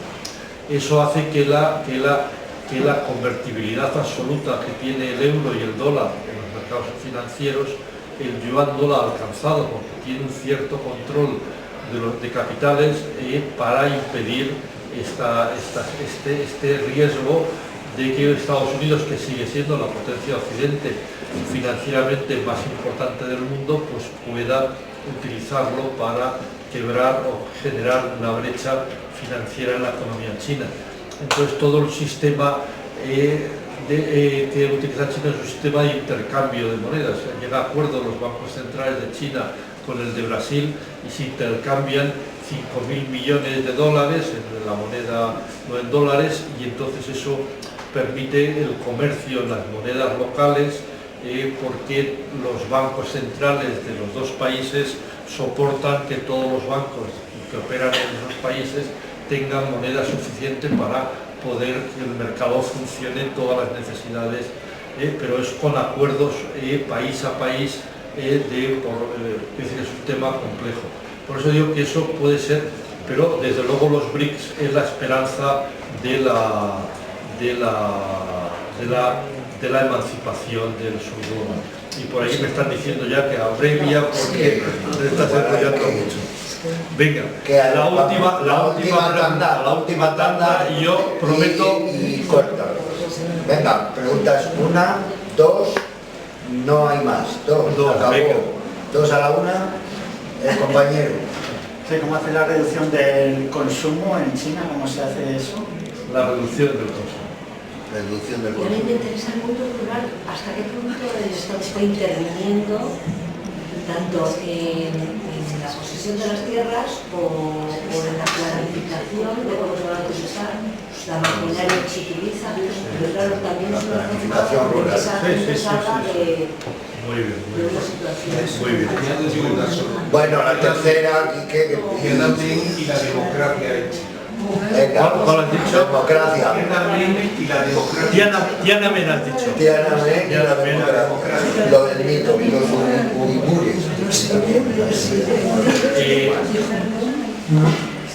Y con esto acabamos, ¿no? Porque son Voy a intentar ser breve en las respuestas.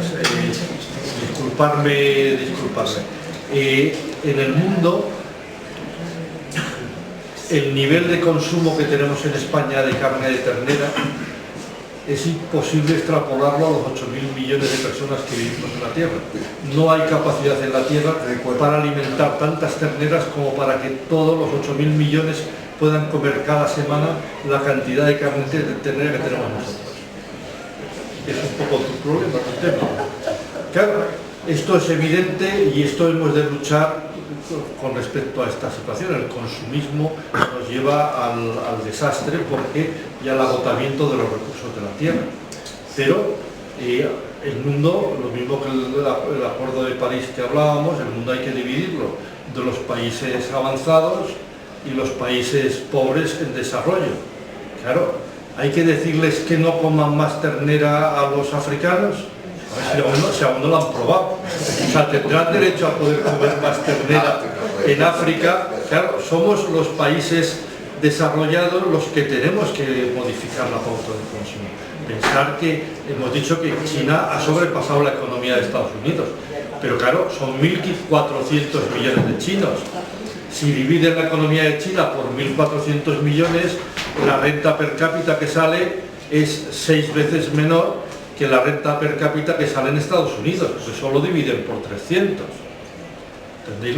Una cosa es que la economía de China sea más potente que la de Estados Unidos, la haya aventajado, y otra cosa es que la economía de los chinos sea más potente que la de los americanos. No, es la sexta parte en términos de renta per cápita. O sea, claro, hay que, el tema del consumo, es que esto da para otra sesión entera, pero yo solo digo eso porque he prometido, o sea, que eso es un problema que hay que abordarlo desde la diferencia social que hay en el mundo. Que dice, claro, es lo que decíamos antes de la electricidad. ¿Quién tiene que ahorrar electricidad? ¿Los países que aún no la tienen o los que tenemos aire acondicionado en todas las habitaciones? En fin. Es que te entendí que había hecho una estrategia de disminución del consumo. No, lleva una estrategia de aumento del consumo porque el consumo de favorecer, generar la economía, de ahorro energético, de ahorro no de consumo de las personas, sino de ahorro energético en la producción. O sea, que la clave para ahorrar recursos es que los recursos que se utilizan en la industria, en la producción, ahí es la clave donde se produce el mayor consumo. Y ahí es donde tiene focalizado China las estrategias de reducción y tiene unos indicadores que podéis ver en el libro, que os animo a que lo leáis, de cómo miden lo que consiguen en ese sentido. Venga, otro tema, el mundo rural. La tierra no es del señor Marqués, la tierra es de la tierra no es de nadie, la tierra es del Estado. En China la tierra es del Estado, no hay. China ha tenido una evolución, el uso de la tierra en China ha tenido una evolución. En la primera etapa después de la revolución en 1949 hubo comunas que cultivaban la tierra colectivamente, etc. De ahí se pasó porque, en fin, ahí hubo el tema, esto es para el gran salto adelante, que generó bastantes millones de muertos de hambre porque no salió bien. ¿Sí? Como todos los países, China intentó salir de la miseria y de la pobreza, pues hasta acertar con lo que está haciendo ahora, pues hizo algún intento que no le salió bien. Ese fue alguno de ellos. El uso de la tierra a nivel familiar, el que las familias pudiesen explotar la tierra, y eso produjo un incremento de la productividad agrícola tremenda en China. O sea, el uso de la tierra está a nivel familiar, son las familias rurales las que no se asocien, etcétera, las que usan la tierra, y ha llegado a un punto que a mí me sorprendió y me lo leí en su día hace ya unos años, porque me preocupó. Está China yéndose al capitalismo, que es este y tal, entró en la posibilidad de vender la tierra. O sea, en China existe la posibilidad de no vender la tierra, de vender el derecho de uso que tienes de la tierra, y entonces la explicación es sencilla y les ha funcionado muy bien. Hemos dicho antes que China ha movido a 600 millones de personas del campo a la ciudad. Claro, esos 600 millones de personas, que aquí hemos vivido algo parecido, yo viví en el Pozo del Tío Raimundo en los años 70, y los decenas de miles de chabolas que rodeaban Madrid, o Bilbao, Barcelona, o las chabolas que hay en Sao Paulo, en fin, todas las ciudades en Sudamérica, ese desorden de migración del campo a la ciudad que se ha producido en los países en desarrollo, en China pues ha tenido un procedimiento bastante controlado, no se ha producido eso, las ciudades han crecido muy rápidamente, pero han movido a 600 personas, pero el señor que se marcha del campo a trabajar a la ciudad, pues es como venían aquí los de Extremadura, con una mano delante y otra detrás, porque el que emigra es porque está necesitado de emigrar, porque si no se quedaría en su pueblo. Claro, si a este señor le permites vender los derechos de la tierra que está explotando y que no le da para vivir en el pueblo, genera un capital con el cual emigra a la ciudad con un poco más protegido. y el señor que se la queda consigue un tamaño de explotación mayor que le permite una mayor productividad agrícola en lo que está haciendo. O sea que les ha funcionado bien ese esquema, que no ha llegado, que no tiene un esquema de grandes propietarios de tierra, eso no existe. Otra cosa es que existen empresas agrícolas que sí que explotan la tierra en grandes superficies, o sea que eso se también puede heredar. Y el tema de la herencia de la familiar, si heredas el trabajo, pues sí que creo que hereda, que es un sistema normal de generación de la mecanización de la agricultura es muy alta, sobre todo hay una gran revolución en todo el tema de la selección de semillas y de ganado, una cosa que China está, claro, fijaros que China tiene el 18% de la población mundial y creo que está en torno al 7-8% de las tierras agrícolas de la tierra. O sea, con el 7% de las tierras de la tierra tiene que alimentar al 18% de la población mundial. O sea, que tiene un nivel de productividad agrícola altísimo, o sea, que en cuanto a la media mundial. En fin, o sea, ese sería un poco el... Pero es que las familias no pueden entonces competir con las grandes empresas agrícolas. Sí, no. A la hora de vender sus productos. No hay un problema, hay una garantía. El Estado además tiene una vigilancia absoluta porque la garantía de la producción agrícola para China es muy importante, tanto en nacionalizar todo el tema de semillas y razas ganaderas para evitar que Occidente le pueda bloquear de repente el tema de la producción agrícola. El apoyo es total y además se ve riqueza en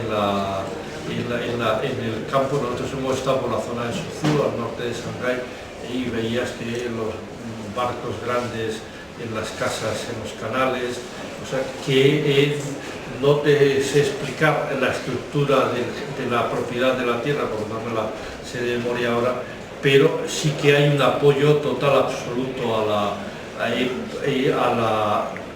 lo que pasa es que luego la mecanización de la agricultura, pues eso se hace a nivel colectivo, es decir, existen las cooperativas, es decir, que luego el trabajo no es minifundista, es decir, que el algodón, el trigo, todos estos cultivos no tiene sentido cultivar 2 hectáreas de algodón, es decir, lo que tiene sentido, y las fotos que se ven pues son a lo mejor 20 o 40 máquinas cosechando el algodón o el trigo, entonces, pero bueno, es así a nivel de cooperativas, que permite compartir la maquinaria, en fin. Esto sería para otra. Y la última. Hombre, lo de Tiananmen, aquí tenemos esa imagen de que se sublevó China contra la dictadura comunista y estaban allí los estudiantes demócratas luchando. En realidad lo de Tiananmen es una historia menos documentada en China, porque fue quien promovió lo de las manifestaciones de Tiananmen fue el Partido Comunista de China. O sea, fueron las diferentes fracciones que había en el Partido Comunista, de los que pensaban que había que ir por la vía radical de la revolución cultural de Mao, a los que la reforma de Xiaoping y otras posiciones. Eso es lo que estuvo en el motor de las manifestaciones de Tiananmen. De todas las formas, como Quique yo creo que preguntaba esta edición de habla de la democracia, pues he hablado mucho de los derechos sociales, pues los derechos políticos, pues podríamos, los derechos humanos son 30, es decir, el primero es el derecho que todos los ciudadanos tenemos a poder decidir quién nos gobierna y a poder ser elegidos para gobernar, o sea, la capacidad de votar y de ser elegido. El respeto a las minorías, el derecho de expresión, de manifestación, de reunión. Todos esos derechos están garantizados en China por la Constitución. Os comentaba que hay 9 partidos políticos que tienen representación parlamentaria en China. En China existe un sistema de democracia participativa, diría yo, frente a la democracia representativa que tenemos en Occidente. tenemos una democracia y cada 4 años vamos a votar. En China hay muchas iniciativas de participación, además de la votación, también cada 4 años para elegir. El nivel de diputados, el número de diputados que hay en China en las asambleas populares es de 3 millones de diputados, o sea que el sistema político no es diferente en el sentido, fijaros en Estados Unidos el sistema político se basa en 2 partidos que defienden lo mismo, que se alternan en el poder, que llevan 200 años, que se matan a muerte en la campaña electoral, que se resuelve con mucho dinero en las donaciones que hacen los que tienen dinero para hacer las donaciones, que además coinciden que son los dueños de los medios de comunicación, etc. De ahí sale uno de ellos que aplica, y en el caso de China, eso también lo estamos viendo en España, la confrontación está del Feijóo, sacan los sapos y culebras en la televisión contra el gobierno, etc. Ese nivel de enfrentamiento, de no propuesta, en China eso apenas se produce porque donde se produce el gran debate político es en la elección de esos 3 millones de diputados. Ese es el elemento central de donde se articula el poder político de todos los partidos en China. Y entonces ahí, claro, a quien estás votando no es a ese señor que sale en la televisión y estás votando a un señor que conoces que vive en la casa de al lado, porque si son 3 millones de diputados, la cercanía de los candidatos al votante es muy grande, con lo cual pesa mucho más la meritocracia, esta que hablábamos dentro de la idiosincrasia del pensamiento tradicional chino. Esa meritocracia tiene mucho más peso y es un sistema político donde hay más oportunidades de que los mejores son los que van subiendo, no los que frente al sistema occidental, que es un sistema de combate por arriba. Esto sería un poco la base en cuanto a los derechos políticos. Bueno, yo hace poco estaba con una catedrática sobre China, de las más famosas, no voy a decir su nombre para que no quede grabado en la cámara, pero de las mejores expertas en China, porque claro, se puede ser experto en China y tener las opiniones políticas que quieras, ¿no? Pues esta habla de, bueno, el control político, es que en China las redes sociales estaban controladas. Digo, pero ¿qué me dices de que las redes sociales están controladas en China? Tú pon cualquier cosa a favor de ETA o de los yihadistas o de que llevas un cinturón de no sé qué y lo que tarda en venir la policía aquí porque y es que en España, damos un ejemplo, en España por ley, la ley española establece que todas las conversaciones que nosotros tenemos, telefónicas, se graben. Las compañías telefónicas que operan en España están obligadas por ley a conservar en un disco duro todas nuestras conversaciones con nuestros amantes, maridos, hijos, padres, etcétera, están grabadas en la nube, a la espera de que un juez, eso que leemos de vez en cuando, diga que se controlen las llamadas, no es que controlen las que va a hacer, es decir, que me traigan las que ya ha hecho en los últimos años, porque la ley obliga a las compañías, o sea, que nosotros podamos decir que un país controla, si nosotros tenemos un control absoluto sobre, ¿no? ¿Me entendéis un poco? Claro, todo Estado tiene que protegerse de las amenazas que tiene, pues claro que China tiene un control absoluto sobre las redes sociales, no permite de ninguna manera la pederastia, la pornografía infantil, ¿no? Hay todo un montón de temas éticos que todos estamos de acuerdo en que hay que garantizar que eso no florezca y prospere, y bueno, estarían luego los temas de seguridad nacional, en fin, podemos hacer, claro que un Estado tiene la obligación de controlar que eso no. China además, en el tema de otra vertiente de control social, el tema de las drogas, claro, el control de las drogas en China es muy por encima del que tenemos aquí, porque claro, China ha tenido las guerras del opio, se le han obligado durante un siglo a embrutecer y matar a la sociedad obligándola a fumar opio para compensar la balanza de pagos con Inglaterra. Es decir, entonces eso ha generado un odio y una nacional contra la droga, contra que eso tiene, bueno, pues ese tipo de cosas claro que generan un control social, pero es en ese sentido, y desde luego yo no diría que sea mayor que el que tenemos en España sobre nosotros mismos, o sea, bueno, y ya no digo siendo las 10, el tema da para el que mucho, quiera pero un comprar un aplauso libro, al